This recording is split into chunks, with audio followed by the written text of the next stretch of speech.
तीन भुवन में सार वीतराग विज्ञानता, शिव स्वरूप शिवकार, नमहु त्रियोग समारिके, नमहु त्रियोग समारिके। दौलत राम जी द्वारा लिखित ये छेड़ाला नामक ग्रंथ है और इसमें पांचवी ढाल को आधार बनाकर हम 12 भावनाओं की चर्चा कर रहे थे। आधार छेड़ाला नामक ग्रंथ है। 12 भावनाएं ज्ञानियों का चिंतन है। ज्ञानी लोग वस्तु स्वरूप के बारे में किस प्रकार का चिंतन किया करते हैं, इस चिंतन को बढ़ाते बढ़ाते हम पहुंच गए थे लोक भावना तक। 10 भावनाओं तक की चर्चा कल तक हम आपके बीच में कर चुके हैं और आज 11वीं भावना की चर्चा प्रसंग प्राप्त है।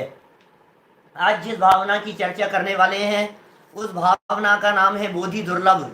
सच में हमें इस बात का भाव भाषण नहीं है कि हम कहाँ आ गए हैं, हमें क्या मिल गया है, हमें इस बात का अंदाजा नहीं है। क्या हम कौन से लेवल पर पहुंच गए हैं, हमें अपनी कीमत नहीं है।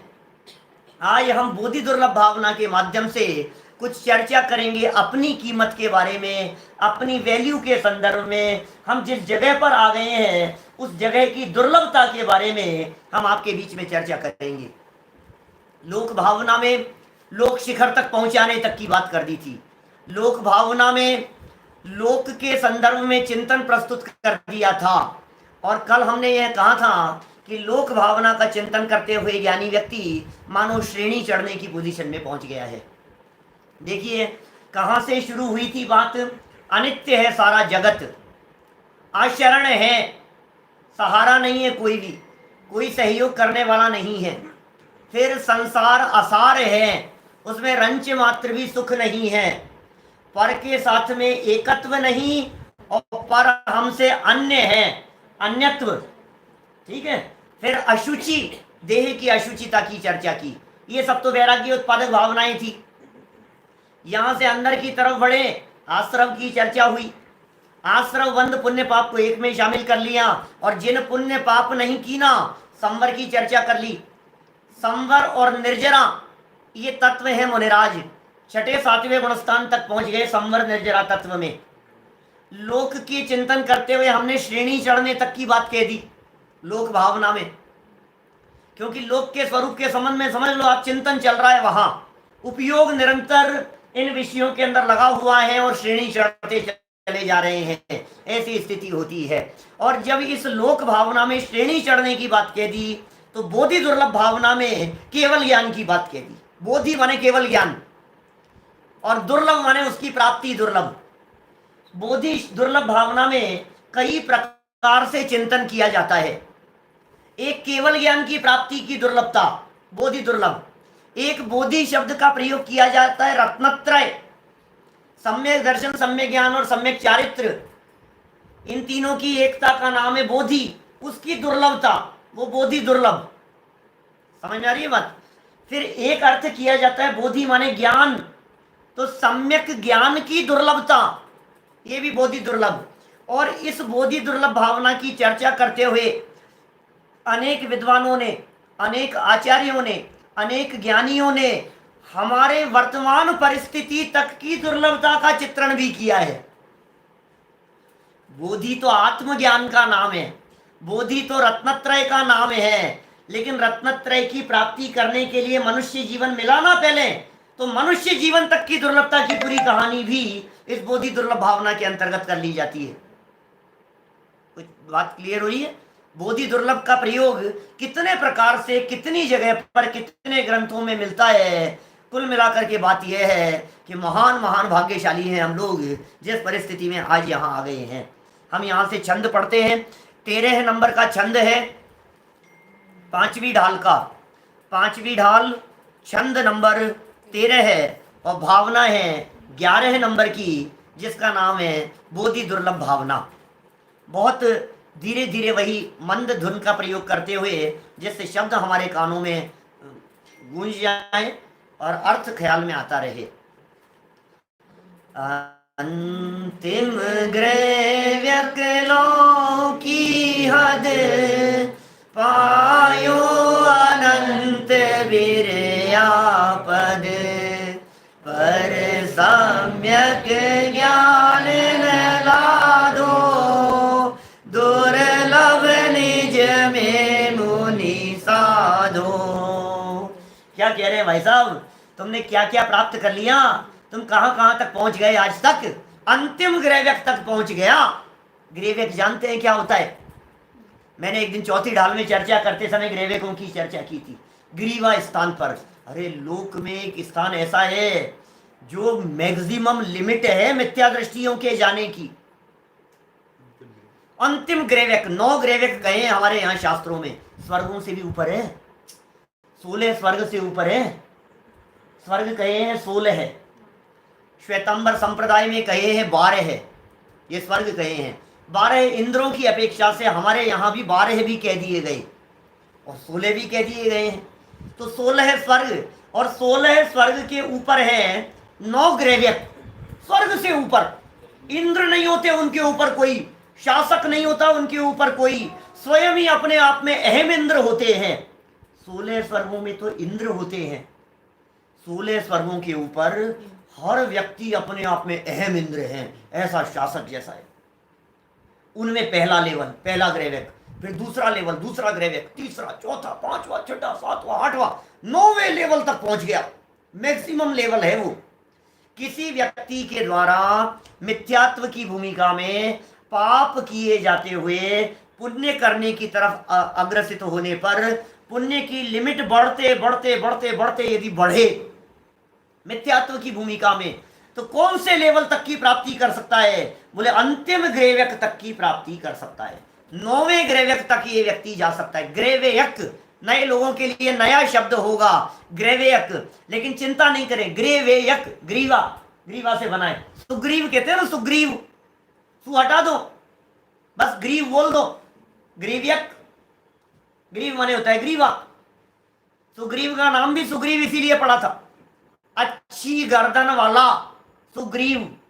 रावण पता है क्या कहता था उसके बारे में, कि ये जो सुग्रीव है ना, ये सुग्रीव नहीं है, ये कुग्रीव है, मैं इसे निष्ग्रीव कर दूंगा। समझ रहे हैं? अच्छी गर्दन वाला नहीं है, खराब गर्दन वाला है, मैं इसे गर्दन के बिना कर दूंगा, ऐसा ऐसा रावण बोलता था, इस तरह की बात। चलिए, हम आपको यहाँ क्या बात कह रहे हैं, उस दुर्लभता के बारे में कह रहे हैं। अंतिम ग्रैव्यकलों की हद, हद है वो, हद है हद।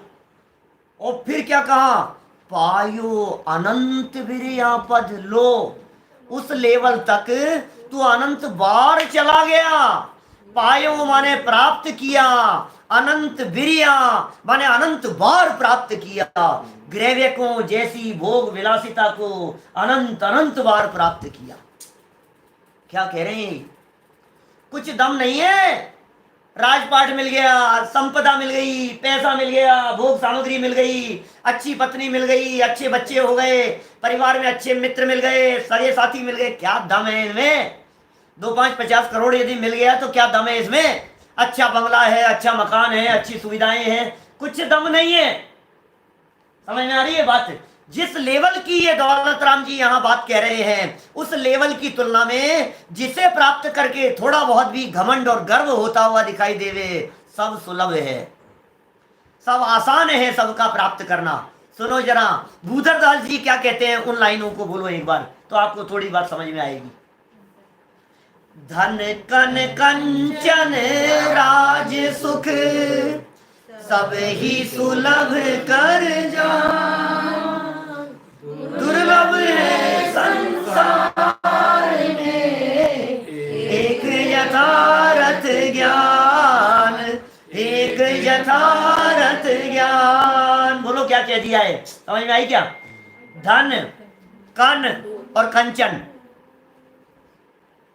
तीनों के अर्थ जानते हैं आप? धन, कन और कंचन। धन माने है सोना, सोना नहीं पैसा, धन का अर्थ गोधन भी किया जाता है, गाय भैंस आदि धन भी किए जाते हैं। धन का अर्थ दास दासी भी किया जाता है। ये सब हमारे धन है। हाथी घोड़े आदि को भी धन कहते हैं, ये भी धन है। तो धन माने रुपया, पैसा, संपत्ति। कण, कण माने क्या है? अनाज। कहते हैं ना, चींटी को कण और हाथी को मण मिल ही जाता है। तो कण माने है अनाज, धन, कण, और कंचन माने है गोल्ड, सोना। धन मिलना, खूब खाद्य सामग्री मिलना, भोग सामग्री मिलना। कण कहकर के भोग्य सामग्री कहना चाहते हैं। कंचन कहकर के सोना, चांदी, हीरे, माणिक, मोती, जवाहरात कहना चाहते हैं। धन, कण, कंचन, और इतना ही नहीं, राज्य सुख मिल जाना। राजा बना दिया गया आपको, मंत्री बना दिया गया आपको, मिनिस्टर बना दिया गया आपको, समाज का अध्यक्ष बना दिया गया आपको।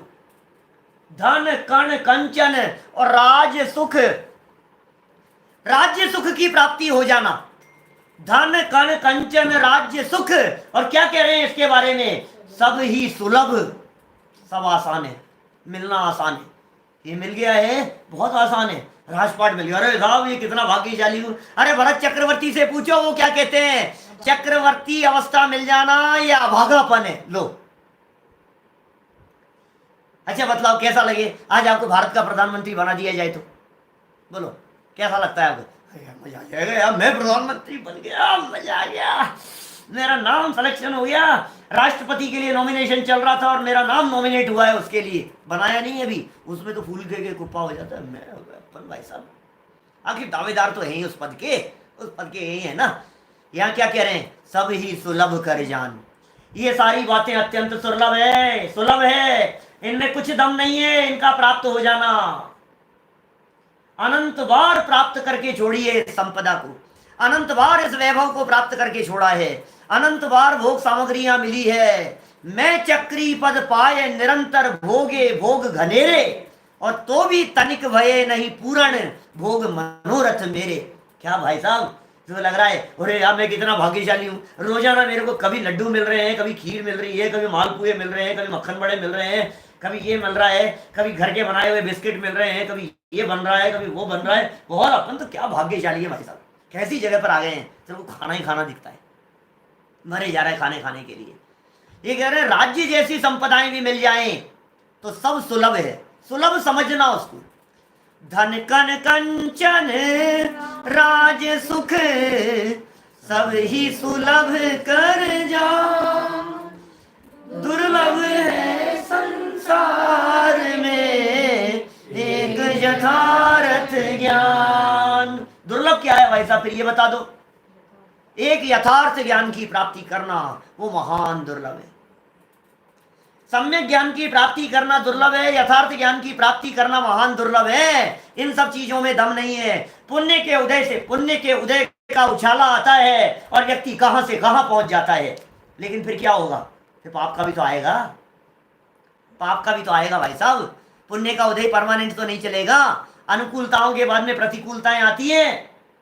उत्तम मुआ चांडाल हुआ, भूप कीड़ों में गया। लो, देव मरे एक इंद्रिय हो गया। लो साहब, क्या हुआ तुम्हारी देव अवस्था का, क्या हुआ तुम्हारी ग्रेवेक अवस्था का? आ जाओ लौट करके नीचे। ये हालत है, समझ में आ रही है बात? तो क्या कह दिया? सम्यक ज्ञान की प्राप्ति होना ये महान दुर्लभ है भाई साहब। आज तक यदि नहीं हुई तो सम्यक ज्ञान की प्राप्ति नहीं हुई। हमें यदि आज तक नहीं मिला तो भेद विज्ञान नहीं हुआ, आज तक यदि नहीं हुआ तो सम्यक दर्शन नहीं हुआ, पंचम गुणस्थान नहीं हुआ, और ये हो गया तो छठा सातवां गुणस्थान नहीं हुआ, भावलिंगी संत अवस्था नहीं हुई। ये नहीं हुआ भैया। करने योग्य काम तो है, ये काम है करने योग्य। तो आज दिन में चर्चा में कही ऐसी बात, ये राजन पंडित जी साहब का प्रवचन था और उसमें वो कह रहे पल पल जीवन बीता जाता है। इतनी दुर्लभता है भाई साहब। सुनो, ये पर्याय मिल गई है। ये पर्याय में कोरोना तक नहीं, जब तक पर्याय का अंत नहीं होगा तब तक मुझे अपना हित कर लेना है। इसके अलावा दूसरा कोई काम नहीं। ये करने योग्य काम मुझे करना है। सोचो आप, महाभाग्य से मिल गया ये। मैं दुर्लभता के संदर्भ में दादा की कुछ पंक्तियां आपके सामने प्रस्तुत करना चाहता हूं। बहुत ही सुंदर और मार्मिक पंक्तियां हैं। मैं तो ये चाहता हूं कि आप उन पंक्तियों को याद भी करें, गुनगुनाएं भी और बोले भी। दुर्लभता का जो चित्रण उन्होंने कर दिया है 4 लाइनों में, गजब ही कर दिया है। पहले शुरू की 4 लाइनें बोलते हैं, फिर जो याद करवानी है उनको रिपीट कराऊंगा। याद करना तैयार रहना, पेपर पेन लेकर के नोट करने के लिए तैयार रहना जिनके पास में नहीं है। सुनो जरा क्या कह रहे हैं। इंद्रियों के भोग एवं भोगने की भावना है सुलभ, सब दुर्लभ नहीं है इन सभी का पावना। क्या कह दिया? इंद्रियों के भोग और भोगने की भावना क्या है सुलभ, ये सब सुलभ है, दुर्लभ नहीं है इन सब का प्राप्त हो जाना। बराबर, सरल लाइनें थी।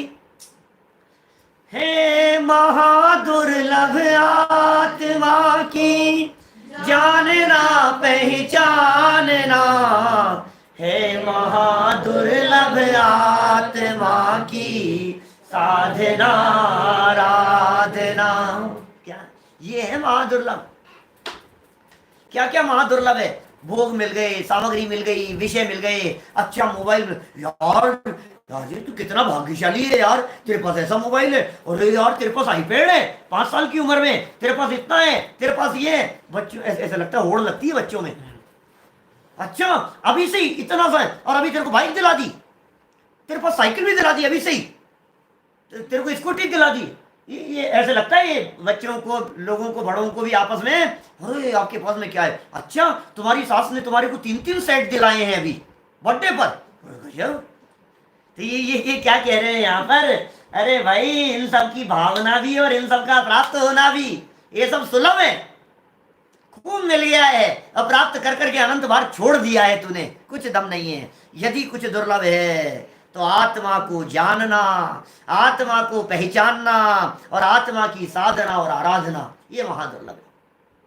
अब आगे की 4 लाइनें याद करना जरा, आगे की 4 लाइनें याद करना। महाभाग्यशाली हैं हम, किस जगह पर आ गए हैं उसका चित्रण किया है, बड़ा गजब का। बोलना बेटा साथ साथ में, याद है तेरे को लाइनें। नर देह उत्तम देश पूरण, आयु शुभ आजीविका, दुर्वासना की मंदता, परिवार की अनुकूलता। देखो भाई सरल लाइनें हैं, अज्जू भैया याद है ना? दीपेश जी याद होगी आपको भी, सबको याद कराई थी हमने हमारे सभा में। तो ये बार बार में दोहराओ इनको। हम कौन सी जगह पर हैं? 4 लाइनें हैं, इनमें दुर्लभता को जो एक के बाद स्टेप बाय स्टेप बढ़ाया है, आप देखना जरा उनको। ठीक है विनय जी, नीरज जी साहब देखो जरा क्या कह रहे हैं। नर देह उत्तम देश पूरण, आयु शुभ आजीविका, दुर्वासना की मंदता, परिवार की अनुकूलता, सत सज्जनों की संगति, सत धर्म की आराधना, है उत्तरोत्तर महादुर्लभ आत्मा की साधना। सुनो जरा, नर देह यहां से शुरू किए इन लाइनों को। ये मनुष्य देह मिलना महाभाग्य से हो गया है। 1 घंटा चाहिए मुझे मनुष्य देह की प्राप्ति की दुर्लभता को बतलाने के लिए। 1 इंद्री पर्याय से निकल करके 2 इंद्री में आया, 3 इंद्री में आया, 4 इंद्री, 5 इंद्री, फिर उनकी दुर्लभता बतलाते जाओ एक एक चीज की। मुझे डिटेल नहीं करनी है, समय सीमित है, बातें बहुत करनी है आप लोगों के साथ में। क्या कह रहे हैं? जीवन मिल गया है ना ये? क्या भाई साहब, ये जीवन जो आपको मिल गया है, ये कितना दुर्लभता से मिल गया है। मनुष्य शरीर आसान समझते हो आप? मनुष्य शरीर का मिल जाना। एक दिन सुनाई थी ना मैंने वो, पुण्य तेरा नर जन्म के संग बह गया। न मालूम कितने जन्मों का पुण्य एकत्रित होता है, तब जाकर के ये प्राप्ति होती है, सब संयोगों की प्राप्ति। क्योंकि मनुष्य जीवन रूपी पुण्य तो पिछले जन्म में ही बांधा था, एक भाव पहले ही तो बंधेगी आयु। आयु तो एक भाव पहले ही बंधेगी, लेकिन कई जन्मों से मानो उसकी उन्नति के विकास का क्रम चालू चालू था, बढ़ता चला जा रहा है, बढ़ता चला जा रहा है। अरे नर देह की बात कर रहे हैं, नारकी नहीं हुआ, तू सोच जरा। असंख्यात नारकी है, असंख्यात, असंख्यात त्रियंच है, त्रियंच नहीं हुए। और देवों से ज्यादा भाग्यशाली हैं हम, जो हमें मनुष्य देह की प्राप्ति हो गई है। देव लोग तरसते हैं, देव लोग तरसते हैं, तड़पते हैं, देव लोग तड़फड़ाते हैं। अरे मनुष्य मिल जाए, मनुष्य जीवन मिल जाए हमारे को, ये मनुष्य जीवन मिल जाए, काश हमारे को ये जीवन मिल जाए, मनुष्य जीवन की प्राप्ति हो जाए। सारा वैभव ले लो हमारा, सारा का सारा वैभव ले लो, और चंद क्षण के लिए हमारे को मनुष्य जीवन की प्राप्ति हो जाए, ऐसा समझते हैं देव लोग। देवगति के जीव पानी भरते हैं मनुष्य जीवन के सामने। मनुष्यों का संयम, मनुष्यों की साधना, मनुष्यों की आराधना, मनुष्यों की मुक्ति प्राप्त करने की सामर्थ्य, मनुष्यों का छठा सातवां गुणस्थान में प्रचुर स्वसंवेदन प्राप्त करने की पावर, ये नहीं है उनके पास में। क्या करें बेचारे, व्रत नहीं ले सकते, संयम नहीं ले सकते, स्वरूप की साधना करते हुए वो उत्तम आनंद की प्राप्ति नहीं कर सकते हैं, तरसते हैं, तड़पते हैं बेचारे। क्या करें, देवगति में भी जा करके सोचते हैं कि मनुष्य जीवन मिल जाए, मनुष्य भाव मिल जाए हमारे को, बस थोड़ी देर के लिए मनुष्य जीवन। पालकी उठाने का प्रसंग आता है, चर्चा आती है उसके अंदर, चलो कोई बात नहीं, हमें तो मिल गया है ना, हमें वैल्यू नहीं है। मैं सच कहता हूं, आगम प्रमाण के आधार पर बात कहता हूं आपसे, असंख्यात भव देव पर्याय के मिले तो एक भव मनुष्य पर्याय का मिलता है। असंख्यात भव, असंख्यात बार देवगति के अंदर चला गया, फिर देवगति में, फिर आया त्रियंच में, और नरक आदि में घूम करके त्रियंच से फिर देव में, फिर आया, फिर घूम फिर करके त्रियंच आदि से होता हुआ देव में, फिर आया, फिर नरक त्रियंच में होता हुआ फिर देव में, फिर नीचे आया, फिर त्रियंच आदि में होता हुआ फिर देव में। भाई साहब असंख्यात बार ये चलता रहे देव पर्याय, और मनुष्य जीवन इतना दुर्लभ है, प्राप्ति नहीं हो रही।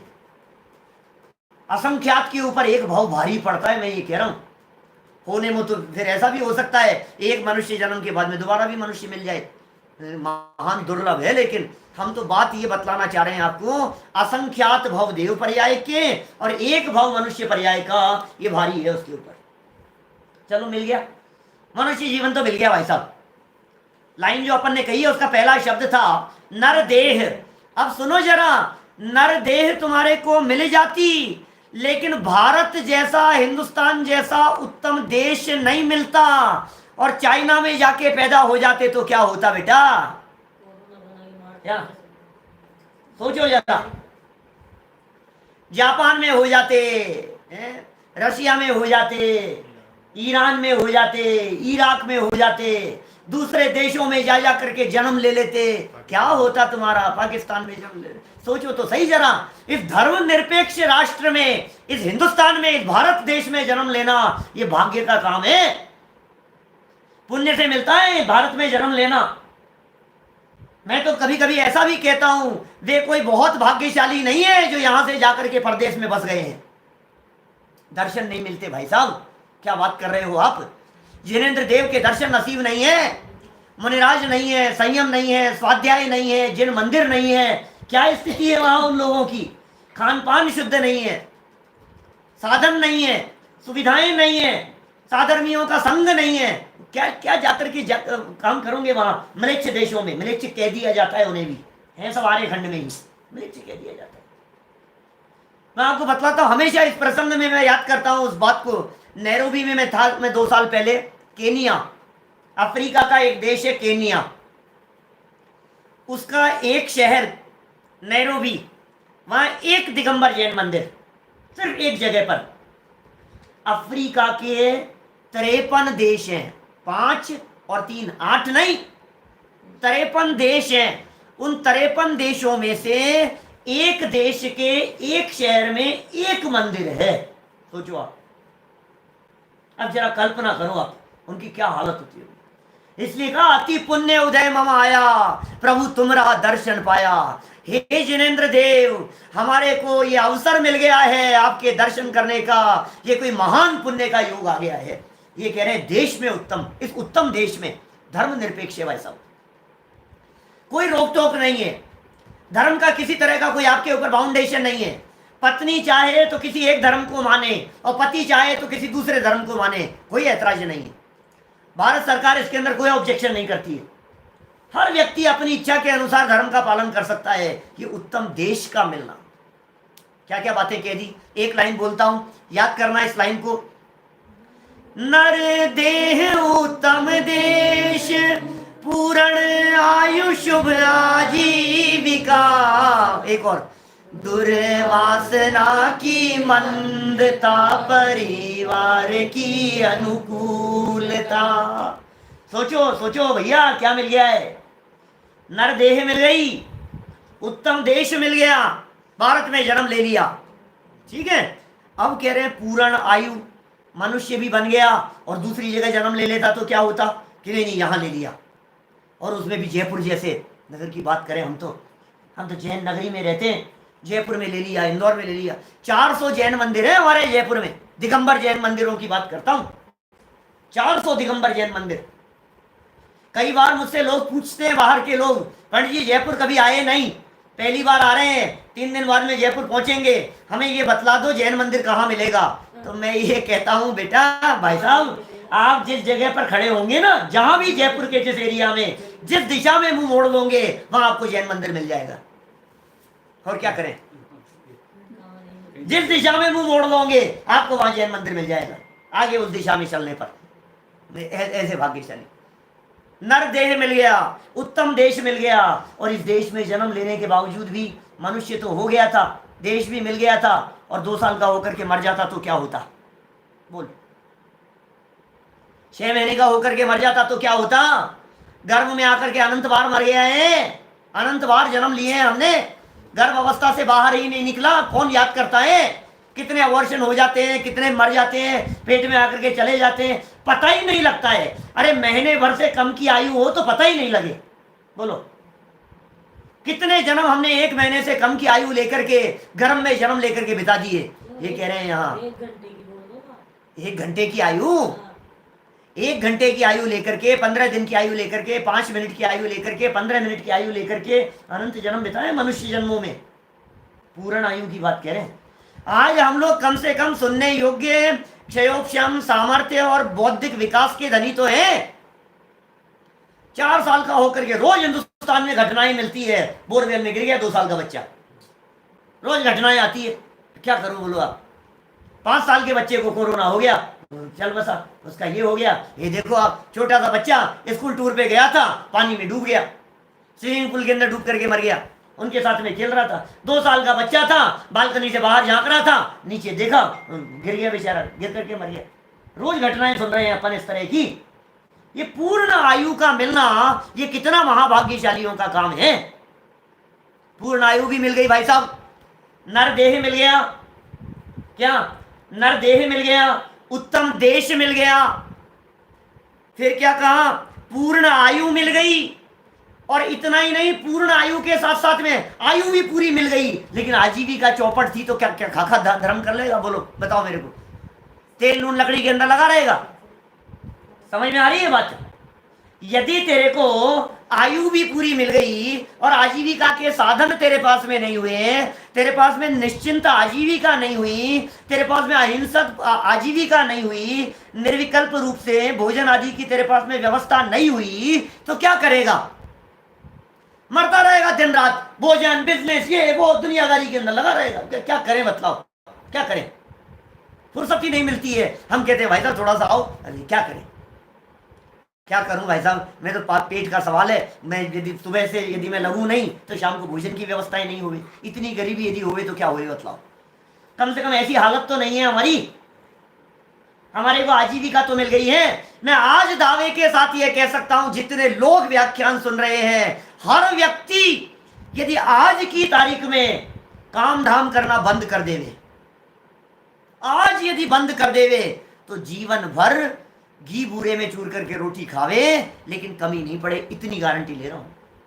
बोलो, सबकी ये पोजीशन है, सबके घरों की, रोटियों की कमी नहीं आवे। हाँ, यदि आप ऐसा सोचो ये 70 लाख की मुझे मर्सिडीज खरीदनी है, इसका ये करना है, भाई फिर तो अनाप शनाप तो तुमसे तो सबकी जितने हो सब कम पड़ जाए।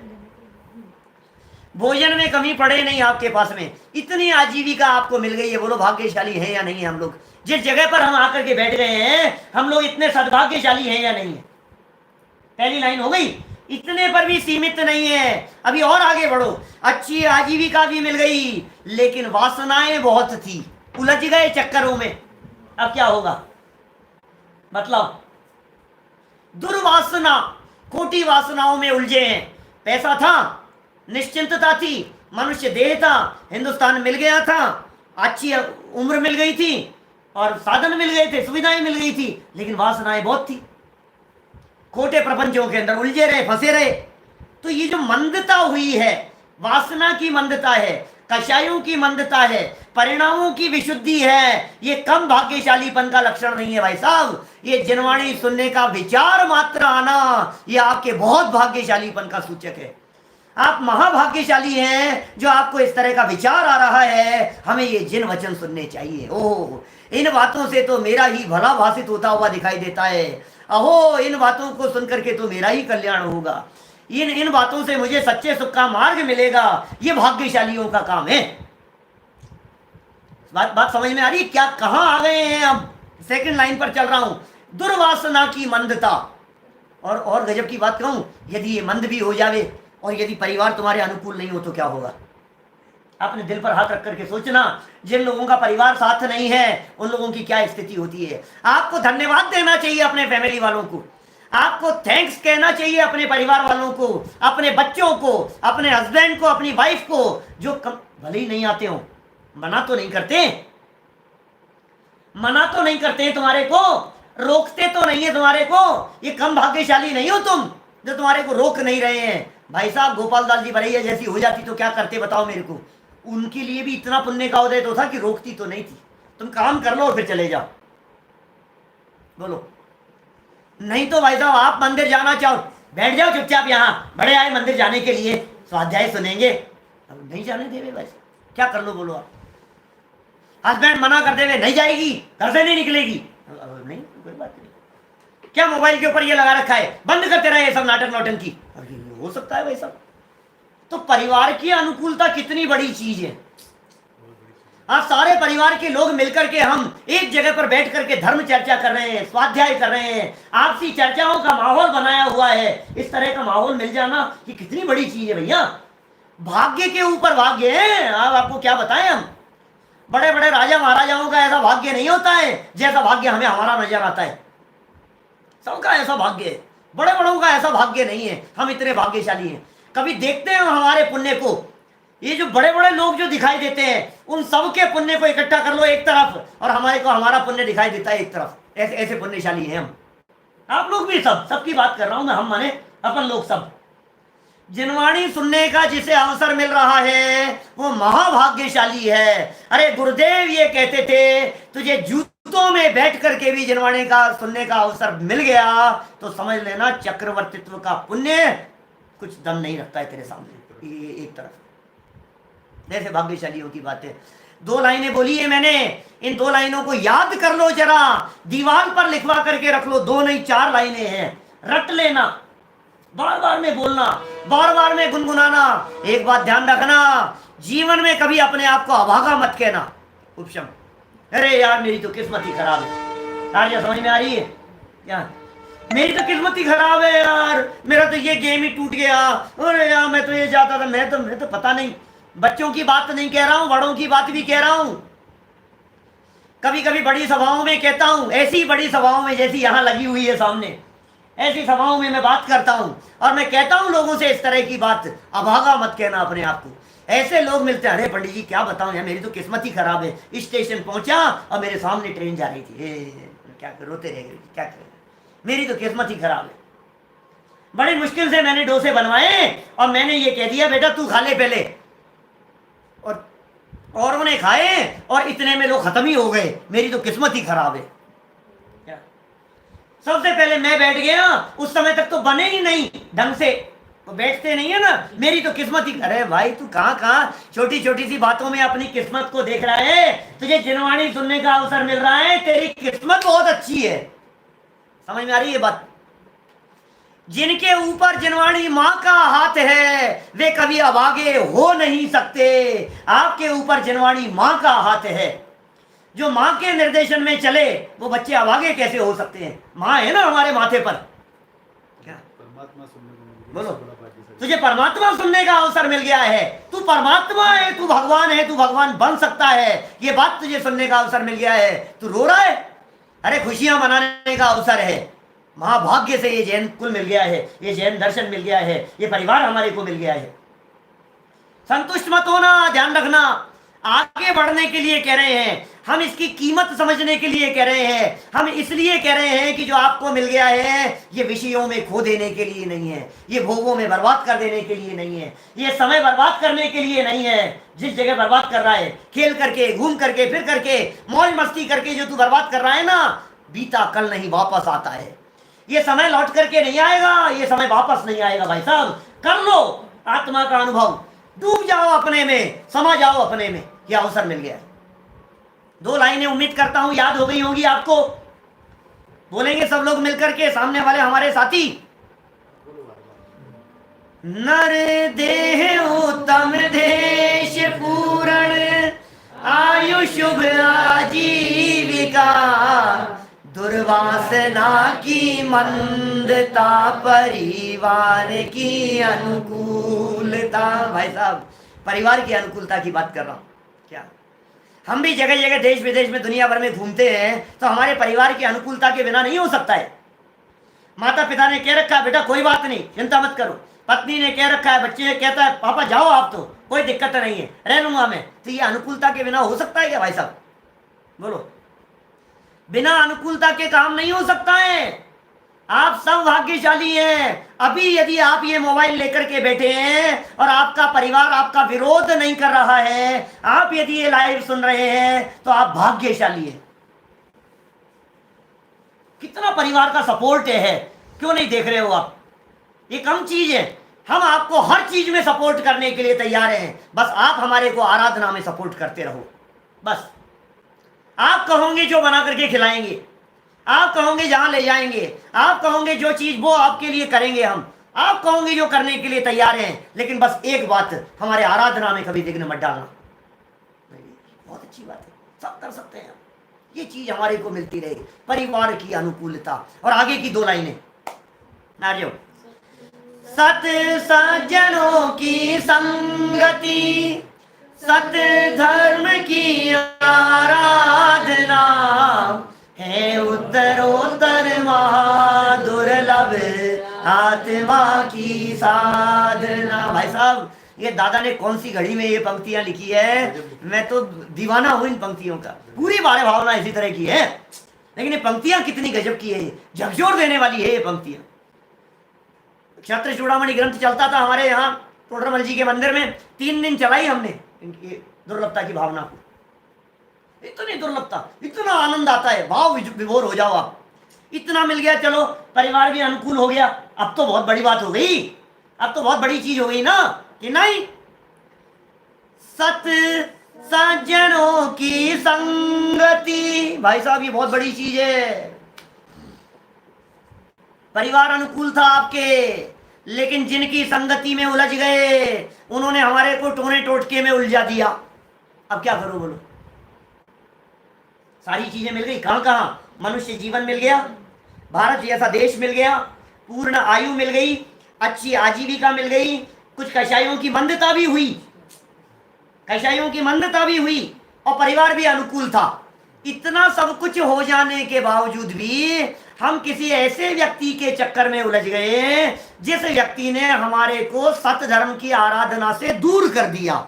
सज्जनों की संगति नहीं थी, तो सज्जनों की संगति मिलना, अच्छे दोस्त मिलना, अच्छे मित्र मिलना, अच्छे साधर्मियों का योग बनना, ये कितना भाग्यशाली है। सत सज्जनों की संगति, और संगति भी मिल गई, फिर कह रहे हैं सत धर्म की आराधना। हूं परमात्मा छू, क्या शुद्ध आत्म तत्व की चर्चा, त्रिकाली ध्रुव्याय भगवान आत्मा की चर्चा, बने बनाए भगवान आत्मा की चर्चा, 7 तत्व 6 द्रव्य की चर्चा करने वाले, भेद विज्ञान की बातें बताने वाले, ये कहां मिलेंगे आपको ऐसे गुरु? कहाँ मिलेंगे आपको ऐसे विद्वान? सत्य धर्म की आराधना, क्योंकि धर्म तो सब करना चाहते थे। अभी बोलो, मैं ये कह रहा हूं नरदेह मिल गई, जैन अजैन सबको मिल गई, जैन अजैन हिंदू मुसलमान नरदेह सबको मिल गई। फिर उत्तम देश भी सबको मिल गया, भारत में हर जाति संप्रदाय के लोग हैं। आयु भी सबको मिल गई, आजीविका भी सबको मिली हुई दिखाई दे रही है। वासनाओं की मंदता उनके भी कम नहीं है, अन्य मत वालों के भी, और परिवार की अनुकूलता भी उनके यहाँ भी बहुत हो सकती है। सज्जनों की संगति भी मिल सकती है, बहुत अच्छे लोग हैं भाई साहब। मैं तो क्या बतलाऊं, हमारे पड़ोसी इतने अच्छे हैं, अरे ऐसे दोस्त मिले, आधी रात को खड़े हैं हमारे साथ में, सज्जन लोग हैं भाई, हेल्प करने के लिए तैयार हैं। लेकिन सत्य धर्म की आराधना, सच्चे धर्म की आराधना, वस्तु धर्म की चर्चा करने वाले, वस्तु स्वरूप को बताने वाले, क्या है वस्तु स्वरूप, क्या है वस्तु धर्म, इसकी चर्चा करने वाले कहां मिलेंगे बताओ मुझे?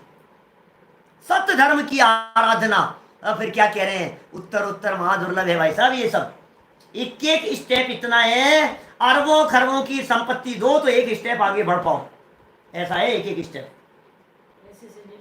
पैसे से नहीं मिलता है, पैसे से नहीं मिलता है भाई साहब। पैसे में दम क्या है यार, मुझे समझ में नहीं आता है। आप ये कहते हो कि मैंने अपने जीवन के 50 साल लगा करके पैसा कमाया है। आपको पता है क्या पंडित जी, कुछ नहीं था जब मैं बंबई में आया था, मेरे पास में कुछ भी नहीं था। और आज आपको मैं क्या बतलाऊं, 5,000 करोड़ की संपदा है मेरे पास, 5,000 करोड़ है। पिछले 40 साल के अंदर मैंने इतना कमाया है। और हमने पूछा, बतलाओ कमल जी साहब, आपका इकलौता बेटा और एक बेटा और उसके हुआ, उसने जन्म लिया, उसने 5,000 करोड़ की संपत्ति का मालिक बनने के लिए कितने साल लगाए? बोलो, कितनी मेहनत की उसने, कितनी फैक्ट्रियां चलाई? कुछ दम नहीं है। एक दिन कही थी हमने, निगोदिया जीव, 2 इंद्रिय पर्याय वाला जीव बांध लेता है चक्रवर्ती के बेटे होने जैसा पुण्य। पुण्य के योग से मिल जाती है संपदा, पुण्य के योग से हो जाते हैं सारे काम, तेरा पुरुषार्थ काम नहीं आता है इसमें। हे उत्तरोत्तर महादुर्लभ आत्मा की साधना, आत्मा की साधना। अरे उत्तर उत्तर महान दुर्लभ, महान दुर्लभ, इस आत्मा की साधना करने का अवसर मिल जाना, आत्मा को जानना, आत्मा को पहचानना और अपने आत्मा में समा जाना, ये महाभाग्यशालियों का काम है। पढ़ो जरा दौलत राम जी ने क्या लाइनें लिख दी है इस 5वीं ढाल के 13वां छंद, जिसमें हम दुर्लभ भावना की चर्चा कर रहे हैं, बहुत ही दुर्लभ भावना की चर्चा कर रहे हैं। अंतिम गृह व्यकलों की हद पायो अनंत अनंत अनंत अनंत विरियापद, पर सम्यक ज्ञान न लादो दुर्लभ निज में मुनि साधो। पर सम्यक ज्ञान न लादो, क्या जयचंद जी साहब ने भी गजब किया है भावना में, क्या पर सम्यक ज्ञान न लादो, पर सम्यक ज्ञान की प्राप्ति नहीं हुई, दुर्लभ है ये। और क्या कह रहे हैं, मुनि निज में साधो। हे सज्जन पुरुषों, हे ज्ञानियों, मुनिराज ऐसे हैं जो अपने अंतर में उस दुर्लभता की साधना करते हैं, उस आत्मा की आराधना करते हैं, उस सम्यक ज्ञान की प्राप्ति करते हैं। क्या समझ रहे हैं आप? और इसी दुर्लभता के संदर्भ में 2 लाइनें जयचंद जी छाबड़ा साहब को आपके सामने प्रस्तुत करना चाहता हूं। बोलो जरा क्या है बोधि। अभी तक दुर्लभता की चर्चा की, अब सुनना पड़ेगा जबकि लाइनें। हमारे उत्तम चंद जी शिवनी वाले पंडित जी साहब तो धन कन कंचन वाली लाइन और ये जयचंद जी वाली लाइन, इन दोनों को मिला करके बड़ा गजब का प्रश्न करते थे सभाओं में, कई बार पूछते थे। ये क्या कहते थे, धन कन कंचन राज सुख सभी ही सुलभ कर जान, और दुर्लभ है संसार में एक यथार्थ ज्ञान। समझ में आ रही है बात? धन कन कंचन और राज्य सुख सभी सुलभ है ना, और दुर्लभ क्या है? एक यथार्थ ज्ञान दुर्लभ है, दुर्लभ है। अब सुनो जरा ये क्या कह रहे हैं जयचंद जी, बोधि आपका भाव है निश्चय दुर्लभ नाई, और भव में प्राप्ति कठिन है यह व्यवहार कहाई। क्या कह दिया है? अरे भाई ये दुर्लभ नहीं है सम्यक ज्ञान की प्राप्ति करना। क्यों नहीं है कठिन? क्योंकि तेरा अपना भाव है, मैं आत्मा जानने वाला, और जिसे जानना है वो भी मैं हूं। अब कठिनता क्या है बतलाओ मेरे को? कभी कभी ऐसा कहते हैं दादा, एक कप चाय का प्याला बना करके पीना बहुत कठिन काम है, लेकिन अपने आत्मा को जानना उससे भी सरल काम है, क्योंकि जानने वाला मैं और जानने में आने वाला भी मैं। क्या बोलो? मुझे यदि दूध गर्म करना है तो कितनी पराधीनता है, मुझे यदि चाय बनाना है तो कितनी पराधीनता है, दुनिया के सारे कामों में पराधीनता है। और अपने आप को जानना है, बंद की आंखें और अपने स्वरूप को जानने के लिए उपयोग को एकाग्र किया और जान लिया अपने आप को। तो सब दुर्लभ दुर्लभ। अभी तक तो आप दुर्लभता के गीत गा रहे थे, अभी तक पिछले पौन घंटे से तो आप ये समझा रहे थे दुर्लभ है दुर्लभ है दुर्लभ है, ये सब समझा रहे थे, और अब आप कह रहे हो कि दुर्लभ नहीं है। सुनो भाई, यहाँ न्याय है, यहाँ अपेक्षाएं हैं, यहाँ स्यादवाद है, यहाँ अनेकांत है। हमारे यहाँ जैन परंपरा में 2 लाइनें क्या लिखी है? बोधि आपका भाव है निश्चय दुर्लभ नाही, भव में प्राप्ति कठिन है यह व्यवहार का। अपना ज्ञान अपन जानने वाले, इसलिए उसे प्राप्त करना ये कोई कठिन काम नहीं है। फिर दुर्लभ क्यों कहा है? आज तक नहीं किया इसलिए दुर्लभ कहा है। हर 6 महीने 8 समय में 608 जीव निर्वाण की प्राप्ति कर रहे हैं, कहां दुर्लभ है? मनुष्य गति में करोड़ों जीव, 700 करोड़ जीव सम्यक दर्शन की प्राप्ति कर चुके, सम्यक दृष्टि है 700 करोड़, कहां दुर्लभ है? वर्तमान की बात कर रहा हूं मैं, वर्तमान की 29 अंक प्रमाण मनुष्यों में से कहां दुर्लभ है? कर रहे हैं ना। जो कर लेता है उसके लिए सुलभ है, जो नहीं कर पा रहा है उसके लिए दुर्लभ है। अपेक्षा से बात है भाई साहब, हमें महाभाग्य से इस लेवल तक हम आ गए हैं कि अब भी यदि आत्मा का अनुभव नहीं किया, अब भी यदि अपने में नहीं आए, अब भी यदि अपने में नहीं समाये, तो फिर समझ लेना फिर कब करेंगे, फिर कब आएगा ऐसा अवसर, ऐसा करने का अवसर कब आ जाएगा? फिर बतलाओ। चला जाएगा जीवन, एक झटका लगता है और जीवन पूरा हो जाता है भाई साहब।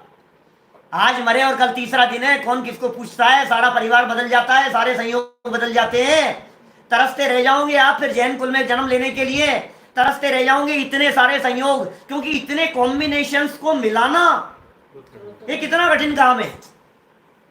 आपके आज के 7 अरब की पॉपुलेशन वाली दुनिया में, 7 अरब की पॉपुलेशन वाली दुनिया में जैनी कितने हैं? जैनवाणी सुनने वाले कितने हैं? तत्व की आराधना करने वाले कितने लोग हैं?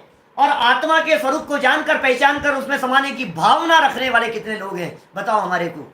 है उत्तरोत्तर महादुर्लभ इन सभी का पावना, इन सभी का पावना। ये उत्तरोत्तर महान दुर्लभ है, उत्तरोत्तर महान दुर्लभ है।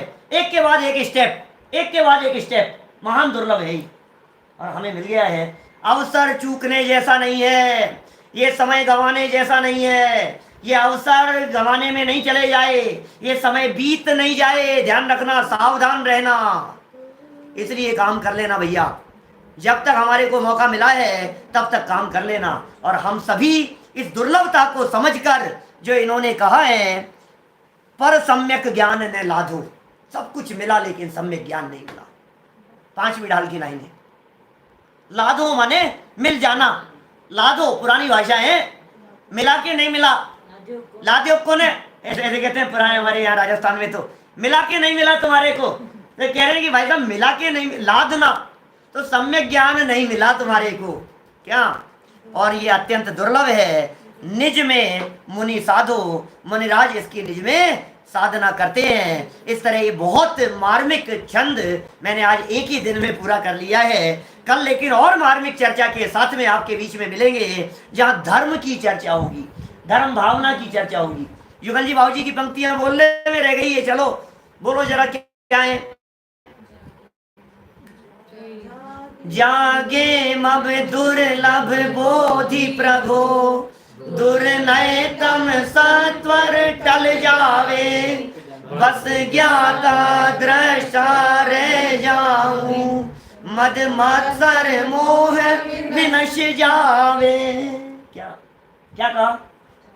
जागे मम, मेरे अंदर में जागे दुर्लभ बोधि प्रभु। ऐसी भावना भारे भगवान के सामने खड़े होकर के, हे भगवान मेरे अंदर में ऐसी महान दुर्लभ बोधि की भावना जागृत हो जावे। वैसे इस पूरी पूजन का अर्थ है मेरा 8 प्रवचनों में, यूट्यूब पर अवेलेबल है। पूजन भक्ति के अर्थ वाला एक अलग फोल्डर है प्लेलिस्ट में। यदि आप पूजन भक्ति के अर्थ वाला फोल्डर देखेंगे तो इस देव शास्त्र गुरु पूजन की लाइन टू लाइन पूरी पूजन का अर्थ, और भी कुछ पूजाओं के अर्थ हैं, विनय पाठ के अर्थ हैं, शांति पाठ के अर्थ हैं, स्तुतियों के अर्थ हैं, वो तो वहां आपको मिल जाएंगे। इसलिए ज्यादा उसका मैं विस्तार यहाँ नहीं कर रहा हूं अभी। जिनको विशेष रुचि हो वे वहां से जान ले लें। लेकिन क्या कहा है, बात क्या कही, दुर्नय तम सत्वर टल जावे, ये शीघ्र ही टल जावे, बस ज्ञाता दृष्टा रह जाऊं, मद मत्सर मोह विनश जावे, मोह माया और मिथ्यात्व का त्याग करके और सिर्फ ज्ञाता दृष्टा में रह जाऊं, ऐसी हम भावना व्यक्त कर रहे हैं। अल्प काल में हमारे जीवन में ऐसी अवस्था प्रकट हो, इसी मंगल भावना से बात को यहीं विराम देता हूं। ओम नमः सिद्धे। शुद्ध स्वरूपी अविनाशी हूँ आत्म स्वरूप, सहजानंदी शुद्ध स्वरूपी अविनाशी हूँ आत्म स्वरूप, सहजानंदी शुद्ध स्वरूपी अविनाशी हूँ आत्म स्वरूप। सूझे लोकालोक सो वाणी मस्तक नमो, सदा देत हूँ धूप।